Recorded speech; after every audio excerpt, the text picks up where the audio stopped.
played the role of Vilma, isang aging advertising creative director.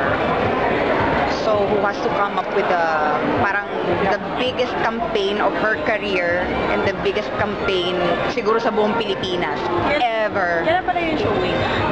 Ewan ko, sabi nila next month, nakakaloka. Next month, tapos na kayo mag-taping. Malapit-lapit na rin. So, hinahabol nyo pala. Isasama nyo ba ito sa Cinema One? Hindi. Ano lang siya. Ganun lang.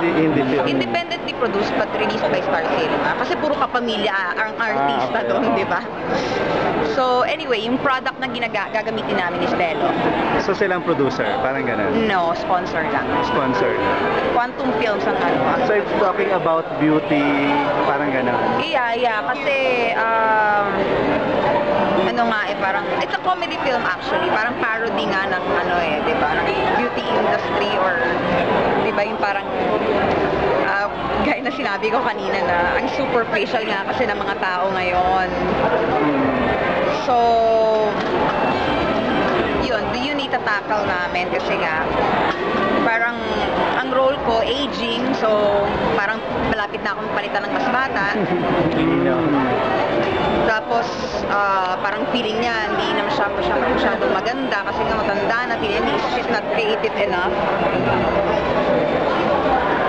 Tapos kukunin naming endorser si Angelica Panganiban na hindi naman siya mataba pero ang tingin sa kanyang tao sobrang balyena. Tapos yun siya yung endorser and the end user will be Angeline Quinto na ang tingin sa sarili niya ang pangit-pangit niya. So I guess parang naalala ko yung sinabi sa akin ng nanay ko na tatlong salita ang ayaw marinig ng babae na tumatanda siya, pumapangit siya, at saka tumataba siya. I was working with the two artists. Ay, wala kami eksena ni Angeline, but meron kami eksena ni Angelica. Nakakatawa siya sobra. Thank you.